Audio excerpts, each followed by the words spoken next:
Project జలయజ్ఞంలో భాగంగా అప్పటి ముఖ్యమంత్రి వైఎస్ రాజశేఖర రెడ్డి గారు చొప్పదండి నియోజకవర్గ రైతులకు చొప్పదండితో పాటు పక్కనున్న వెమ్లవాడ నియోజకవర్గ రైతులకు కూడా ఇక్కడ సాగునీరు అందాలని చెప్పి ఇక్కడ పంటలు పరిశ్రమలో కావాలని చెప్పి సుమారు 46,000 ఎకరాలకు ఆయకట్టు కోసం నిర్మాణం కోసం ఇక్కడ నారాయణపూర్ రిజర్వాయర్ ప్రారంభం చేయడం జరిగింది 2004లో.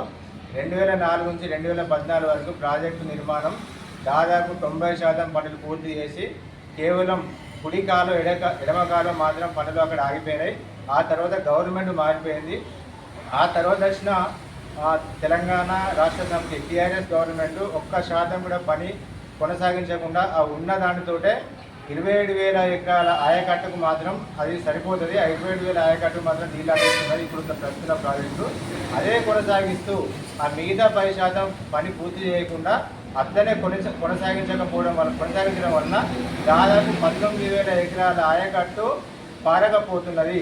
ఆ మిగతా పనులు ఆ 10 సంవత్సరాలు వాళ్ళు చేయకపోగా ఇప్పుడు కాంగ్రెస్ గవర్నమెంట్ మళ్ళీ వచ్చిన తర్వాత ఇప్పుడు కాంగ్రెస్ ప్రభుత్వం మేడిపల్లి సత్యం గారు అనేక సార్లు అక్కడ ఇరిగేషన్ మంత్రి ఉత్తమ్ కుమార్ రెడ్డి గారిని స్వయంగా నారాయణపూర్ గ్రామానికి తీసుకెళ్ళి ఆ ప్రాజెక్టును స్వయంగా ఇరిగేషన్ మంత్రి గారికి చూపెట్టి అక్కడ ఉన్న పరిస్థితులను వారికి వివరంగా చెప్పి ఇంకొక మనం 78 కోట్లు కనుక మనం కేటాయిస్తే ఈ ప్రాజెక్టు మనం పూర్తి చేయగలుగుతాం. ఇంకొక 19,000 ఎకరాలకు మనం ఆయకట్టుకు మనం నీరు అందిస్తాం. ఇక్కడ ఉన్న చొప్పేట నియోజకవర్గంతో పాటు పక్కనున్న వెమ్లవాడ నియోజకవర్గం కూడా సస్యశ్యామలం అవుతాయని చెప్పి వివరంగా చెప్తే అనేక సార్లు దరఖాస్తులు ఇస్తే సుమారు ఒక 70 నుంచి 80 కోట్లు ఇప్పటికే మంజూరు చేయడం జరిగింది. మంజూరు చేసి ఇప్పుడు త్వరగతిన పనులు ప్రారంభిస్తాం, పనులు చేద్దామంటే కాళ్ళలో కట్టలు పెట్టినట్టు రైతులకు వీళ్ళకి ఇప్పటిదాకా ప్రేమ లేదు, ఇప్పుడే ప్రేమ కొత్తగా పుట్టుకొచ్చినట్టు కాళ్ళల్లో కట్టలు. ఎక్కడైతే మేడిపల్లి సత్యానికి ఇక్కడ పేరు వస్తుందో ఆయన మొదటి నుంచి చెప్తున్న నారాయణపూర్ రిజర్వాయర్ పూర్తి చేసే బాధ్యత నేను తీసుకుంటా. నా ఊపిరి ఉన్నంత వరకు నాది 1 లక్షం నారాయణపూర్ రిజర్వాయర్ పూర్తి చేసి కుడికాల ఎడమకాల పూర్తి చేసి చొప్పదండి నియోజకవర్గం మూలాన ప్రతి గుంట కలపాలి, ఇక్కడ పంటను పండించాలి, సస్యశ్యామలం చేయాలి ఇక్కడ రైతులు అని చెప్పి అనేది తీసుకున్న నిర్ణయానికి ఎక్కడ నాకు మంచి పేరు వస్తుంది అని చెప్పి ఇక్కడ ఈ ప్రాజెక్టును అడ్డుకోవడానికి మిగిలిన పని పూర్తి కాకుండా అడ్డుకోవడానికి ఇక్కడున్న బీఆర్ఎస్ నాయకులు నారాయణపూర్ ప్రాంతానికి అధికారులు వెళ్ళి సర్వే కోసం వెళ్ళి పనులు కొనసాగిస్తా అంటే మిగతా పనులు కొనసాగిస్తా అంటే నారాయణపూర్కి వెళ్ళిన అధికారులను అక్కడున్న ప్రజలను రెచ్చగొట్టి అక్కడ ఉన్న అమాయకర రైతులను రెచ్చగొట్టి ఈ ప్రాజెక్ట్ ఎట్టి పరిస్థితుల్లో పూర్తిగా ఉంది, ఈ ప్రాజెక్ట్ ఇక్కడనే ఆగిపోవాలి, ఈ ప్రాజెక్టు పూర్తి అయితే మేడిపల్లి సత్యం మంచి పేరు వస్తాయని చెప్పి కుట్రపూరితమైన చిల్లర రాజకీయాలు బీఆర్ఎస్ ప్రభుత్వం చేస్తున్నారు, బీఆర్ఎస్ నాయకులు చేస్తున్నారు. అది నిన్న నారాయణపూర్ గ్రామస్తులను రెచ్చగొట్టి ధర్నా చేయించారు. ఏది చేసినా నిన్న సాయంత్రమే మేడిపల్లి సత్యం గారు చెప్పారు, నా ఊపిరి ఉన్నంత వరకు నేను మర్చిపోను, నారాయణపూర్ రిజర్వాయర్ పూర్తి చేస్తాను, కుడికాలం మెడకాలం పూర్తి చేసి చొప్పదండి నియోజకవర్గం సస్యశ్యామలం చేస్తాను అని చెప్పారు. ఖచ్చితంగా చేస్తారు. ఈరోజు మళ్ళీ నిన్నటికి ఎవరికి ఏదో ధర్నా కార్యక్రమం తీసుకున్నాడు. నీళ్ళు ఇవ్వాలి తక్షణమే, నారాయణపూర్ రిజర్వాయర్ కూడా తక్షణం నీళ్ళు ఇవ్వాలి అని చెప్పి వాళ్ళ ధర్నా కూర్చున్నాడు. ఏం చెప్తున్నాడు, ఫ్లెక్సీలలో వేయించుకున్నాడు. అపర భగీరథుడే మా ఎమ్మెల్యే మేడిపల్లి సత్యం గారు. నువ్వు ఖరీఫ్ కాదు, నువ్వు రబీలో చూసుకో, రబీలో నీ 5 సంవత్సరాలు రబీ చూసుకో, మా 2.5 సంవత్సరాలు రబీ చూసుకో.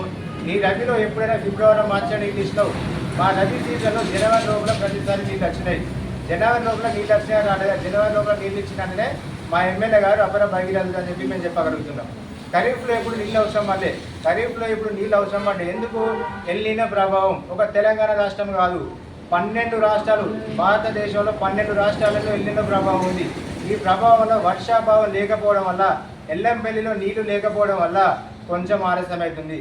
ఏమన్నా ముఖ్యమంత్రి గారు కానీ రాష్ట్ర ప్రభుత్వం కానీ అది అందరు మంత్రులు కానీ అనేక కార్యక్రమాలు రైతు వేదికలో కార్యక్రమాలు పెట్టుకుంటా రైతులకు అవగాహన కల్పిస్తున్నారు. ఈసారి వర్షాలు పడవు, ఈసారి ఆరుతడి పంటలు వేసుకోండి అని చెప్పి రైతులకు అవగాహన కల్పిస్తున్నారు. అది ఇక్కడ ఎల్లంపల్లిలో నీళ్లు లేకపోవడం వల్ల, ఎల్లంపల్లిలో కేవలం 7 టీఎంసీలే ప్రస్తుతం ఉన్నట్టు తెలుస్తున్నది. ఎల్లంపల్లిలో సరైన నీళ్ళు లేకపోవడం వల్ల నీరు ఇవ్వడం కొంచెం ఆలస్యం అవుతుంది. కానీ ఇక్కడ చొప్పదండి నియోజకవర్గంలో ఏ గుంటను కూడా ఎండిపోకుండా చూసుకునే బాధ్యత మేడిపల్లి సత్యం గారు తీసుకుంటారు. కాంగ్రెస్ ప్రభుత్వం అంటేనే రైతు ప్రభుత్వం, కాంగ్రెస్ ప్రభుత్వం రైతు పక్షపాతి. మేడిపల్లి సత్యం గారు రైతుల కోసం, రైతు సంక్షేమం కోసం ఇక్కడ భూములను కానీ ఇక్కడ రైతుల పంటలు కానీ సస్యశ్యామలం చేయడానికి కోనసీమ చేయడానికి రైతులను రైతు కళ్ళలో సంతోషం చూడడానికి మేడిపల్లి సత్యం గారు పనిచేస్తారని చెప్పి మేము విధంగా తెలియజేస్తున్నాం. ఇక్కడ రేపటి కొండగట్టు పాదయాత్ర గురించి వాళ్ళు మాట్లాడుతున్నాడు. కొండగట్టు పాదయాత్ర గురించి నువ్వు మాట్లాడాల్సిన అవసరం ఏమున్నదని చెప్తున్నా. ఆయనే వర్షాలు పడాలని మొన్న తెలంగాణ ప్రభుత్వం రాష్ట్రం మొత్తం ఎక్కడ ప్రతి నియోజకవర్గంలో ఏదైనా ఒక గుళ్ళో అర్చకులతోటి హోమాలు కానీ యాగాలు కానీ చేయించారు. మనం ఎందుకు ఇంత పూజలు చేస్తాం? మనం బాగుండాలని చెప్పి పూజలు చేస్తాం.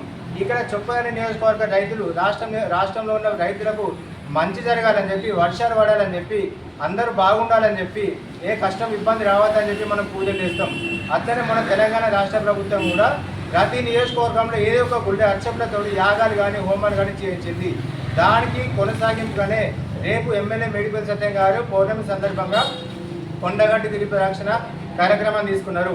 ఇక్కడ రైతులకు సుభిక్షంగా ఉండాలి, రైతులకు మంచి వర్షాలు పడాలి, రైతులకు మంచి పంటలు పండాలి, రైతుల కళ్ళలో ఆనందం చూడాలని చెప్పి ఆయన ఒక ఆధ్యాత్మిక కార్యక్రమం తీసుకుంటే అది కూడా నీకు కళ్ళు మండుతున్నాయా? దానికి ఎక్కడ పేరు వస్తుందో, మేడిపల్లి సత్యం ఎక్కడ హైలైట్ అవుతాడో అని చెప్పి అది కూడా నీకు కళ్ళు మండుతున్నాయా?